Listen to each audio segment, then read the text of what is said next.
தென் அதே மாதிரி இப்போ என் கேலண்டரில் போய் பார்த்தோன்னா இங்கே பாருங்களேன், நான் 7 PM சொல்லியிருந்தேன். ஆனால் இது 12:30 டெஸ்ட் ஹோட்டல்னு இருக்குது. ஸோ விச் மீன்ஸ் அதுக்கு வந்து டைம் சரியாக தெரியல. நான் வந்து என்னோட கேலண்டர் டூல் எடுத்து பார்க்குறேன். அது சென்ட் பண்ணியிருக்க டைம் ஜோன் பார்த்தீங்கன்னா அமெரிக்கா, நியூயார்க். ஸோ நான் வந்து அதை சேஞ்ச் பண்ணணும். ஸோ அதை சேஞ்ச் பண்ணுறதுக்கு நம்ம என்ன பண்ணணும்னு பார்த்தீங்கன்னா NI10ல் நீங்கள் உங்கள் கிரியேட் ஈவெண்ட்டை செலக்ட் பண்ணாலே உங்களுக்கு காட்டுது பாருங்கள் கீழே, this note will use the time zone set in NI10 செட்டிங்ஸ்ன்ட்டு. ஸோ நம்ம NI10ஓட செட்டிங்ஸை மாற்றணும். அதுக்கு இந்த 3 டாட் பட்டனை கிளிக் பண்ணி செட்டிங்ஸில் போயிட்டு இங்கே டைம் ஜோனில் வந்து அமெரிக்கா, நியூயார்க் இருக்கிறதுக்கு பதிலாக நம்ம டேரெக்டாக வந்து ஏஷியா, கொல்கட்டான்னு செட் பண்ணிக்கலாம். ஸோ இப்போ நான் அதே மாதிரி திரும்ப செக் பண்ணும்போது இப்போ எனக்கு ஏசியா, கொல்கட்டா வந்துருச்சு. என்னோட மெயிலில் போயிட்டு மெயில் செக் பண்ணுறேன்.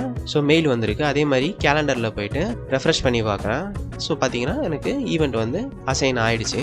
அதே மாதிரி என்னென்ன ஈவெண்ட் என்கிட்ட இருக்குது, லைக் என்ன ஈவெண்ட்லாம் இந்த டேல எனக்கு இருக்குன்றதை நான் கேட்டால் கூட எனக்கு அந்த ஈவெண்ட்டை வந்து இந்த சேட் பாட் சொல்லும். ஸோ இப்படி தான் வந்து NI10ல் டூல் வந்து ஒர்க் ஆகுது. ஒரு செட் ஆஃப் ஆப்ரேஷன்ஸை நம்ம API கால் யூஸ் பண்ணி AI யூஸ் பண்ணி நம்மளுக்கு தேவையான விஷயத்த பண்ணிக்கலாம். ஸோ உங்களுக்கு இப்போது NI10ல் டூல்ஸ் எப்படி யூஸ் பண்ணுன்ற ஒரு ஐடியா கிடச்சிருக்கும். இந்த வீடியோ ஹெல்ப்ஃபுல்லாக இருந்தால் நம்ம சேனலை சப்ஸ்கிரைப் பண்ணிக்கோங்க. நான் உங்களை அடுத்த ஒரு ஆசமான வீடியோவில் சந்திக்கிறேன். பாய்.